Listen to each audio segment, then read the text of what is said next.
From Upper Michigan Source, this is your Friday Night Fever on Demand for Valentine's Day, February 14th. I'm Mike Ludlum.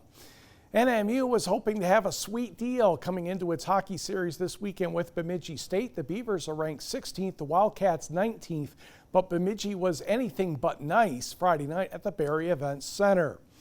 We will get this one going in period number 1. The Wildcats are having trouble clearing the puck out of the zone. And it's going to get stopped, and it ends up on the stick of Bemidji's Aaron Miller. And whoops, that's a 1-0 lead. Give the assist to Ethan Somoza. Later in the first, Bemidji gets the puck into the zone. Wildcats try to clear, and ooh, this is not good. Watch this. Aye, not good. And that is Charlie Combs, and that makes it 2-0. Moving into the second period, Bemidji is on the attack. And by the time everything is said and done, Adam Brady will get the goal. He ended up with 2. Bemidji won 5-0. NMU only had 21 shots on net during the game.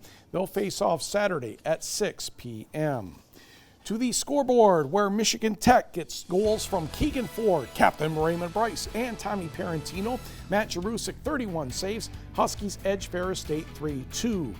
Nobody wanted to score a goal in regulation, but Lake Superior State kicked the extra point anyway, so they won over Alabama Huntsville in a shootout.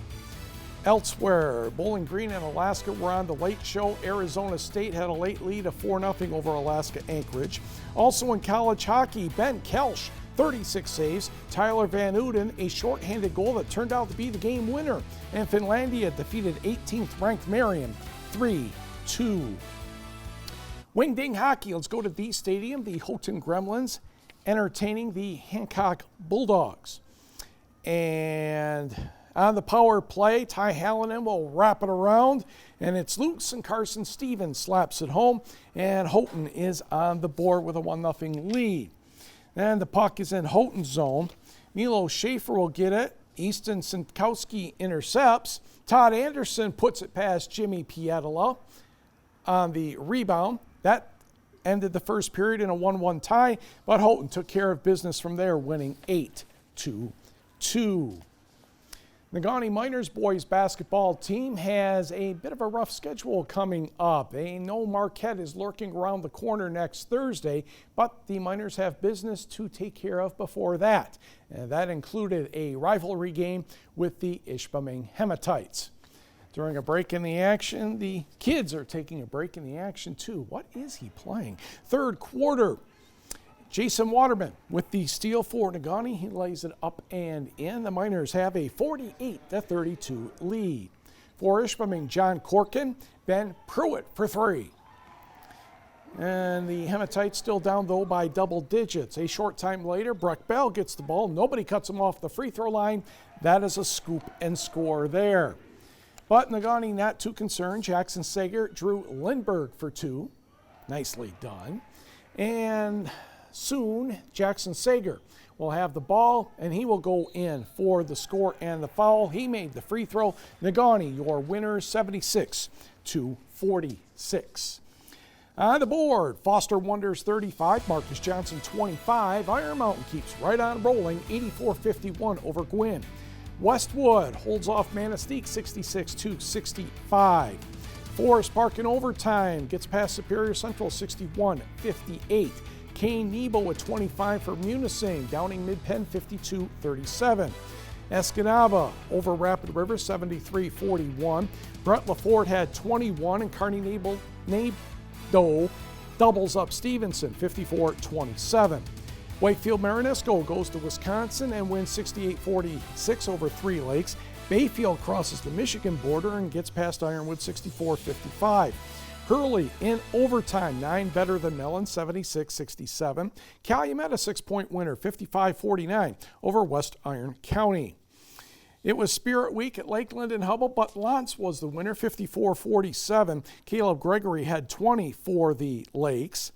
Ashton Jenke, 29. Davin Hill had 20. Dollar Bay continues what Dollar Bay has been doing for a couple of years. Another win, 68-50 over Ontonagon. Wingding hockey? No, Wingding hoops. Let's go to Houghton High School with the Gremlins taking on Hancock once again. And Gremlin senior Brad Simonson with the ball, drives up court. Nobody's getting in his way, so you know he's going to go to the lane and put it through for a layup. To the other end, Blake Razio tries to get around the defender. J.D. Sebas nearly loses it. Gabe Smith has it for a bit, but Sebas will get the three-pointer right there. Carson Chenoweth will have the ball next for Hancock, and he is going to stop at the free throw line and pop that two-pointer home. With time winding down in the first quarter, Simonson's shot is, a little short. Gets help though. Elijah Packard with the pass back to him, and he kind of one-foots it in. Houghton up 11. They win by 19, 81-62. Back to the numbers. Bill Raudiola knocks down 24. Chassell defeats Jeffers 72-53. Colin Conklin helps Republic Michigami pass Baraga 46-40. In the Eastern UP, Engadine rings up a 73-66 win over Detour. A pair of sixes for Sheboygan is better than Newberry's pair of fours. Sault Ste. Marie 62, Rudyard 50. Zach Gross at a career high 37 for Brimley. And they still fell short to Pickford 71-67. Jimmy Story 23 for the Panthers. St. Ignace another win. Saints looking pretty good, 55-53 over Cedarville. And it was Hannahville over Ojibwa Charter, 64-46. And United Nation, no trouble with Niagara, 65-24. In girls high school basketball, the Marquette Redettes are doing reasonably well, still winning most of their games. And Ben Smith's team was home Friday night taking on the Kingsford Flivers.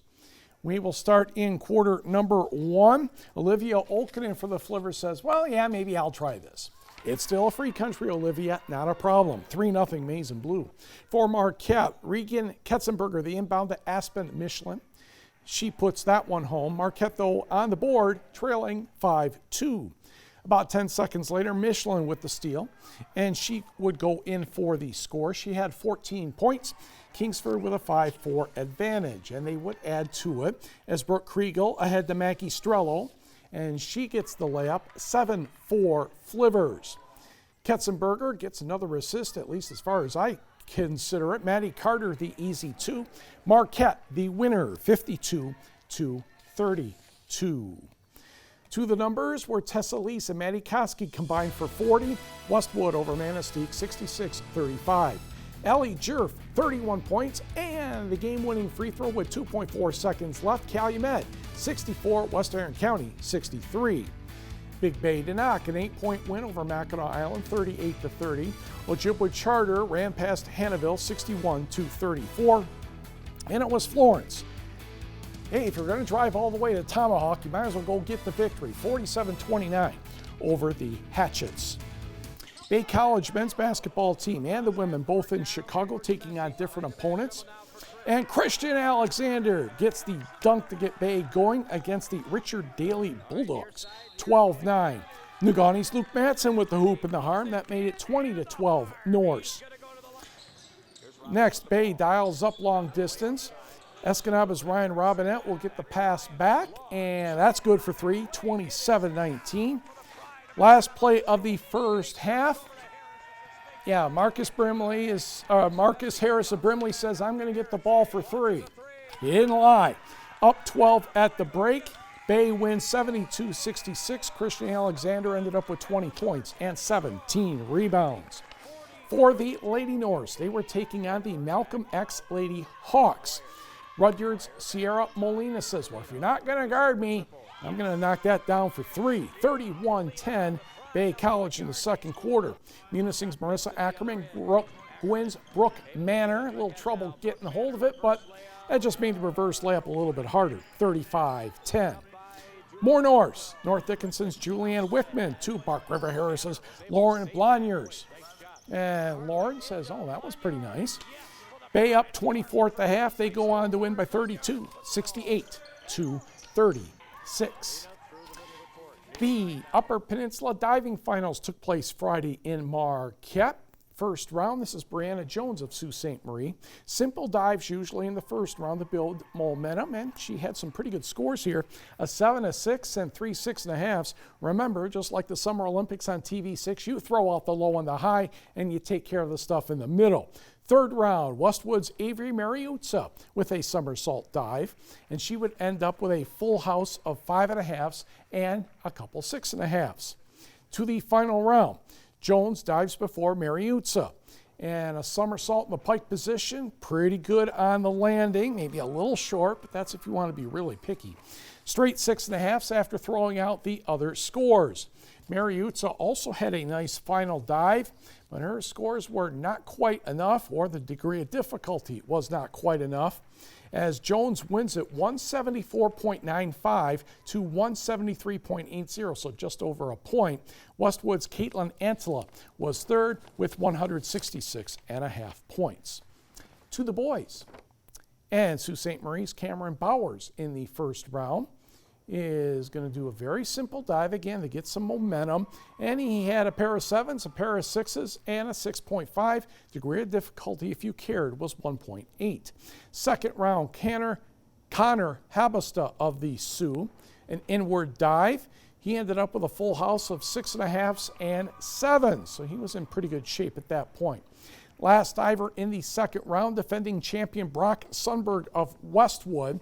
This dive wasn't his best, but the degree of difficulty might have helped him out there. 3 5.5s and a pair of 5s. Sundberg went on to defend his title with 205.15 points.